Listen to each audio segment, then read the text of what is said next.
Hallo und herzlich willkommen in diesem Video, alle Freunde des Schnitzens. Heute geht es hier um eine erhabene Schrift, die ich gerne schnitzen möchte. Das ist natürlich auch ein sehr schönes Thema für alle Einsteiger und Anfänger, die gerne mit dem Schnitzen mal in Berührung kommen wollen. Da wird man nicht um das Thema einer Schrift umhinkommen, weil das einfach sehr viel lehrt über den Faserverlauf und wie man mit den Werkzeugen umgehen kann. Ich zeige hier ein bisschen, wie ich handwerklich rangegangen bin. Wenn dich das interessiert, schau dir gerne dieses Video an oder teile es auch gerne mit anderen, die sowas interessiert, und probiere es natürlich gerne mal selber aus. Schreib auch gerne deine Erfahrungen unter das Video, was du damit gesammelt hast oder wie du es fandest, wie es dir gefallen hat. In diesem Sinne viel Spaß beim Zuschauen. Ich zeichne hier meinen Schriftzug auf mit Blaupapier. Lichtblicke heißt das Wort. Das habe ich mir gemeinsam mit anderen Leuten ein bisschen rausgesucht, diese Gestaltung. Und da hat mich dann jemand auf diese Schriftart gebracht. Das sind kostenlose Schriften von Google Fonts. Da kann man sich das eingeben und dann raussuchen, was man da gerne hätte. Und da kam eben diese Schrift hier raus, die uns dann gefallen hat. Und es hat mir jemand empfohlen. Und da habe ich auch nochmal nachgefragt, weil man manchmal nicht die ideale Sicht auf die Dinge hat und doch ein bisschen eingeschränkt. Ich wollte sie erst noch mehr altertümlich machen, aber es hätte nicht so schön gepasst. Die ist modern und hat auch ein bisschen alte Bezüge. Also ist ganz schön und irgendwie auch ein bisschen cool gestaltet. Und dann habe ich das eben so rausgefräst. Ich mache ja erstmal eine Probe. Beim Durchdrücken der Schrift habe ich übrigens bewusst das Blaupapier gewählt, weil mir das einen schönen Kontrast liefert. Die Linie wird exakt und zum Durchdrücken nehme ich einen harten Stift, also mit dem Härtegrad H oder HB, dass der eben auch nicht abbricht und sich nicht zu stark abnutzt beim Durchdrücken. Ich will ja nicht das Papier anmalen, sondern ich will es halt wirklich durchdrücken. Man könnte auch einen Kugelschreiber benutzen, der nicht mehr schreibt. Ja, beim Rausfräsen, ich gehe halt nicht so tief rein. Ich habe gemerkt, ich war mal viel zu tief drin, ungefähr doppelt so viel habe ich rausgefräst, weil ich dachte, ja, das muss doch schön ein Absatz werden, aber das reicht hier. In dem Fall sind es, glaube ich, maximal so 4 oder 5 Millimeter. Also das reicht voll auf, besonders weil ich das ja zum Schluss noch angemalt habe, oben die Oberfläche, also habe ich einen wundervollen Kontrast. Ich hätte sogar noch weniger rausfräsen können und mir die Arbeit noch etwas mehr erleichtern. Ja, ich nehme diesen 15 mm Fräser und nutze gleichzeitig beim Fräsvorgang das als Gestaltungsmittel, dass ich sozusagen den Fräsgang als Umrandung so stehen lasse und dann den Übergang der scharfen Kante lediglich mit einem Hohleisen etwas weicher machen werde. Ja, ich habe hier meinen schönen Stubai Mr. Schnitz Bildhauersatz ausgepackt. Hier ist nochmal eingeblendet. Ihr wisst, wo ihr das kaufen könnt. Ist unter dem Video auch verlinkt bei dem Hobbyversand Spangler. Der Herr Spangler macht das ja ganz toll und wird das für euch auch schön verpacken und versenden, und ihr könnt da auch noch Schnitztaschen kaufen, die habe ich mir da auch besorgt. Die sind auch sehr gut und haltbar, kann man auch sehr viele Eisen unterbringen, weil man da auch sehr viele Schlaufen bekommen kann. Ja, hier habe ich jetzt noch so ein Dastra-Eisen genommen, weil das in die Form etwas schöner reingepasst hat. Ich habe ja noch mehrere Schnitzeisen, aber dieses Stubai-Eisen zeichnet sich eben durch den Stahl aus, und ich habe das jetzt über Jahre ja auch benutzt und mit Kursteilnehmern geschnitzt und habe diese Eisen also auch schon eine Weile in Gebrauch. Man sieht, dass die ja auch ordentlich benutzt wurden, und ich habe sie in der Eiche jetzt bewusst genommen, weil sie halt schön in der Bauform sind, schön stabil und der Stahl auch hart ist, entsprechend für dieses Hartholz hier, trotzdem irgendwie so eine feine Schärfe aufweist, und ich finde halt das Konzept der Eisen ganz schön. Lediglich natürlich für meine riesigen Hände ist die kurze Bauform jetzt nicht das Ideale. Schöner wäre, wenn sie noch etwas länger wären, aber zum Beispiel, wenn ich jetzt so Handschnittsarbeiten machen möchte, also die Figur oder so ein kleines Werkstück in der Hand halte und damit jetzt schnitze und mit der rechten Hand führe, dann ist das auch wunderbar, weil sie halt dann fast die komplette Hand ausfüllen können mit diesen kurzen Bauformen. Und das Schöne ist, dass die großen, richtigen Bildhauereisen ja natürlich dann auch länger werden, desto breiter sie sind. Und das ist schon auch gut gemacht. Und man kann damit also im Hobbybereich wundervolle Ergebnisse erzielen, wenn man sich auch mit dem Schärfen noch befasst und diese Eisen nachschärfen kann. Genau, dazu gibt es auch noch Videos von mir, und ich habe dazu auch noch das Schärfsystem vorgestellt, welches ich auch verwende, auch mit Kursteilnehmern, und was gute Ergebnisse liefert. Ja, jetzt habe ich hier den Übergang, den schnitze ich eben so rund mit einem Hohleisen. Habe ich jetzt nochmal so ein Dastra-Eisen genommen. Das ist jetzt ein Stich 6. Natürlich würde auch der Stich 5 aus dem Bildhauersatz passen. Stich 5 12 mm oder der Stich 11 18 mm würde auch sehr gut gehen, weil der auch so eine schöne, ja, weich auslaufende Flanke hat, die man hier wundervoll ansetzen könnte, um das im Übergang zu schnitzen. Genau, aber ich nehme halt das, was noch so auf meinem Tisch liegt, und auch diese Eisen sind sehr gut vom Stahl her an diesem harten Holz geeignet. Übrigens habe ich mir ein paar Gedanken gemacht, was ich jetzt für einen Hammer hier benutze oder einen Klüpfel, sagt man ja auch korrekt. Dieser kleine Messingklüpfel hat sich hier für mich gut erwiesen, weil das ist ja in der Hobelbank eingespannt zwischen den Bankhaken, diese Bankeisen, die in die Löcher der Hobelbank passen und die man mit der Hinterzange entsprechend dann Holzstücken da einklemmen kann. Und man sieht, wenn ich so drücke, das Brettchen federt so ein bisschen. Und da habe ich gemerkt, am besten zieht dieser Metallhammer, dieser Messingklüpfel. Man sollte schon auch so für Reliefarbeiten nicht den allerkleinsten Hammer verwenden, weil das manchmal zu stark federt und recht laut werden kann. Ich habe hier ein bisschen die Lautstärke runtergedreht von dem Hämmern und man sieht auch, dass das so ein bisschen die Späne hochhüpfen. Also das federt irgendwie und da braucht man einen Hammer, der irgendwie einen Zug hat. Ja. Der sollte nicht zu weich sein. Gummihammer geht hier gar nicht, den ich ja auch manchmal verwendet habe. Oder so einer von meinen Kunststoffhämmern, da würde ich dann den mittleren wählen, also nicht den ganz großen, aber auch nicht den kleinen, sondern halt diesen mittleren Universalhammer. Der ist dafür auch top geeignet. Ja, ich habe da was stehen lassen müssen. Also wenn man wirklich sehr geübt ist, kann man natürlich auch ganz dicht an die Linie ranfräsen. Aber dass ich eben noch was stehen gelassen habe, ermöglicht mir das auch so ganz leicht konisch zu schnitzen, was der Schrift auch ein bisschen gut tun kann, dass man noch merkt, die kommt so ein bisschen wie aus der Platte raus und hat noch mehr Verbindung nach hinten. Und das ist einfach ein Schnitt, den kann man mit einer Maschine nicht so gut ausführen, dieses Konische. Und das widerspiegelt auch mehr die Handarbeit. Und das finde ich also auch sehr schön. Wenn man es natürlich noch besser machen will, kann man dieses Konische noch deutlicher ausarbeiten. Ja, den Hintergrund, den habe ich so ein bisschen gehämmert gemacht. Ich habe jetzt gemerkt, von Weitem sieht man das gar nicht so stark. Also ich hätte das vielleicht noch viel stärker akzentuieren können mit einem wirklichen Stich 11, dass man noch etwas tiefer reinschneidet und die Linien und Kanten noch ein bisschen deutlicher kommen. Also das vielleicht noch so als Hinweis, wer das machen möchte, sollte da vielleicht noch mal eine Probe machen, wie das Ganze aussieht, ob einem das so gefällt. Und ja, ob es den gewünschten Effekt erzielt.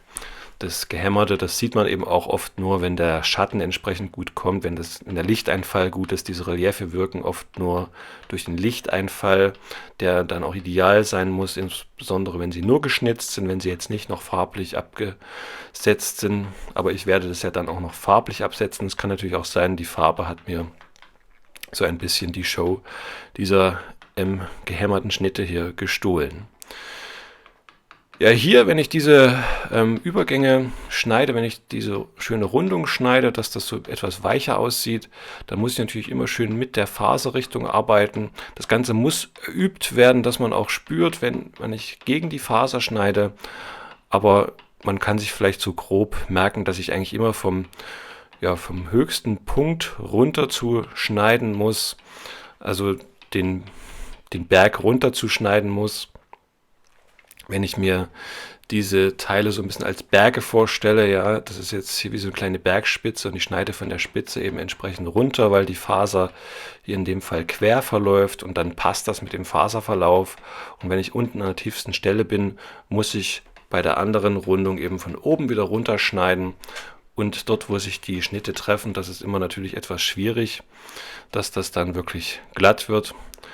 Und ja, da muss man halt ein bisschen tricksen, wenn man es nicht auf Anhieb hinbekommt, kann man natürlich dort auch ein bisschen schleifen an schwierigen Stellen oder mal eine Feile einsetzen, um vielleicht das ein oder andere wegzubekommen, was jetzt nicht so einfach geht. Hier sieht man wieder, ich schneide sozusagen vom Berg runter und dann merke ich, ja, ich muss hier wieder von diesem Berg aus runterschneiden. Man sieht auch, wie schön die Faser, diese Schichten so praktisch übereinander liegen. Das ist wie bei einem Dach, ja. Das Wasser muss runterlaufen. Wenn es von unten kommen würde, würde es unter die Ritzen gehen. Und wenn das Dach sozusagen falsch gedeckt wäre, würde natürlich das Wasser dann irgendwann durchlaufen.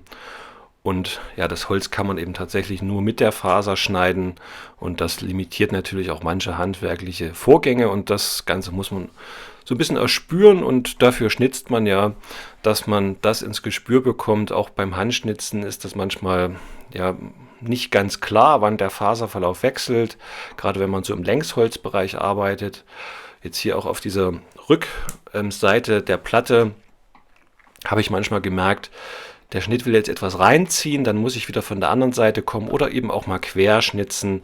Das passt zwar nicht ganz zu meiner Struktur, ging hier aber einfach am schnellsten. Man sieht, das geht dann auch super schnell weg. Dieser Frässchnitt, also diese Frässpuren, kann man dann sehr schnell auch wegarbeiten. Ich habe das jetzt hier ohne Zeitraffer laufen, also man sieht es in Echtzeit und das heißt, ja, es ist gut machbar.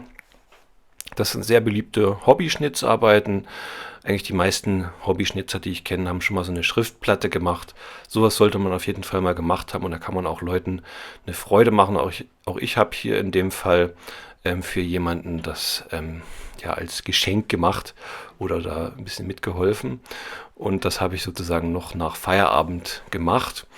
Und deshalb habe ich hier auch ein Stück Holz gewählt, was jetzt nicht das allerbeste war. Man sieht ja noch den Riss bei dem I, den hat man sicherlich gemerkt. Hier sieht man, hat man ihn jetzt kurz gesehen. Da ist irgendwie was ausgebrochen beim Sägewerk oder was weiß ich. Da vorne sind auch noch ein paar Risse drin. Und die habe ich dann einfach mit Keilen zugeleimt.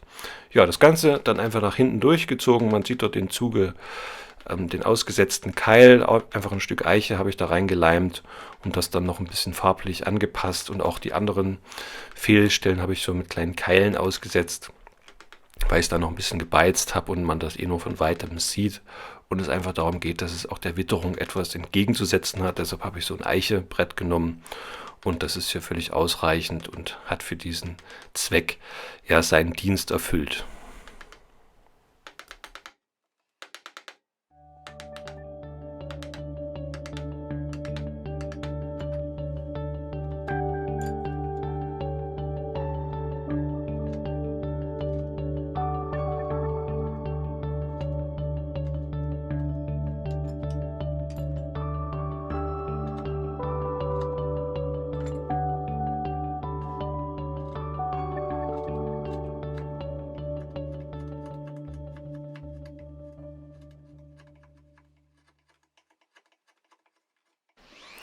Jetzt habe ich hier das mal auf meiner erwähnten Schnitzkugel aufgespannt. Ich wollte einfach mal probieren, ob die Platte reinpasst. Hat leider nicht ganz in diese Schraubzwinge reingepasst, deshalb musste ich das so ein bisschen improvisieren. Aber ich kann das halt sehr schön hoch hier in dem Fall aufspannen und auch mal noch ein bisschen verstellen und so, wenn das Licht sich verändert. Ja, und ich habe das jetzt abgeschliffen hier mit so einem kleinen Schwingschleifer mit diesem Dreieckskopf, weil ich noch ein bisschen diesen Fräsgang, dort die Rundung so ein bisschen überschleifen wollte. Da sieht man, dass ich das noch ein bisschen weicher geschliffen habe. Ja, und dann gucke ich halt nochmal in diesem schönen Tageslicht, wo jetzt noch Stellen sind, die mir irgendwie nicht gefallen, die nicht ganz sauber geschnitten sind oder so, oder wo noch Fusseln hängen. Und das schneide ich halt nochmal ein bisschen sauber mit meinen Schnitzeisen. Stich 5, Stich 6 passt hier gut in dem Fall zu ja, dem, wie ich so bis jetzt durchgezogen habe, mit diesen leicht gehämmerten Schnitten. Und da, wo ich halt mal einen Keil eingesetzt habe oder wo noch vom Sägegatter irgendwie Spuren sind, das schleife ich halt noch schön glatt, weil ich das jetzt entsprechend auch noch mit Farbe behandeln will. Und dann habe ich eben nicht mehr die Möglichkeit irgendwie zu schleifen oder nochmal groß zu schnitzen. Ja, den Hintergrund habe ich so ein bisschen gebeizt, dass das dann dort, wo es mal hinkommt, ein bisschen besser ranpasst. Und ja, das fand ich einfach farblich passend. Das ist dann getrocknet, dadurch ist es etwas ja, bräunlicher, deutlicher hellbraun geworden und die Oberfläche habe ich dann entsprechend, das heißt ja Lichtblicke, und da habe ich also so ein schönes warmes Gelb gewählt hier, was ein bisschen ins Orange geht. Das ist ein Gelbton, aber ja, so orange-gelb irgendwie, und den fand ich halt ganz toll, irgendwie da passend, der einen schönen Kontrast bildet. Das habe ich dann trocknen lassen und dann am nächsten Tag bin ich hier nochmal drüber gegangen.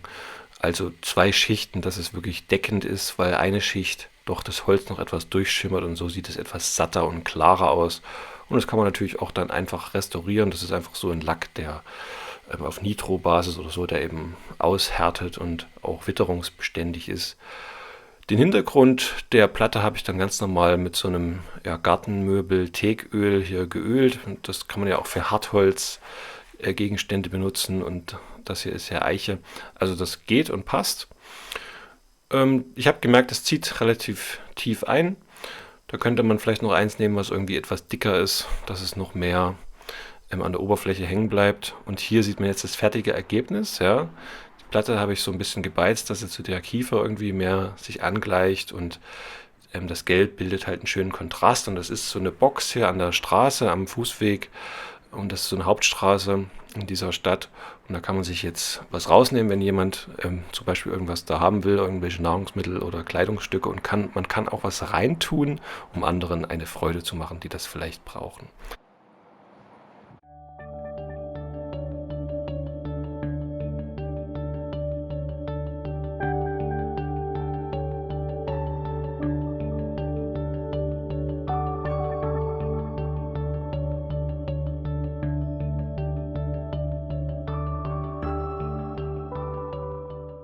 Herzlichen Dank fürs Zuschauen.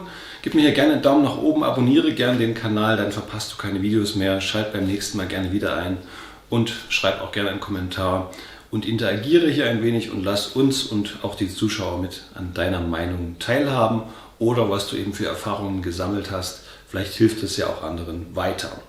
Ja, ich danke dir und wir sehen uns wieder bei einem weiteren Schnitzvideo. Wenn du aber auch sagst, du hättest sowas vielleicht gerne umgesetzt, in Auftrag gegeben, dann kannst du mich natürlich auch gerne kontaktieren. Zum Beispiel über meine Webseite kannst du mir gerne Bilder schicken. Wir können da ins Gespräch kommen. Ich kann dir Vorschläge machen oder auch was Umfangreicheres umsetzen, wenn es jetzt irgendwie so groß ist, dass du es vielleicht nicht mehr bewältigen kannst oder es für eine öffentliche Einrichtung ist und da irgendwas Schönes gemacht werden soll, dann bin ich natürlich auch gerne bereit, da eine individuelle Schnitzarbeit anzufertigen, und so kannst du mich auch gerne kontaktieren, wenn du da Bedarf hast. In diesem Sinne freue ich mich, dass du dabei warst, und ich wünsche allen viel Erfolg auch mit ihren Hobby-Schnitzarbeiten, und wenn du das gerne mal probieren willst, dann viel Freude und Erfolg dabei. In diesem Sinne, bis zum Wiedersehen, euer Simeon Decker.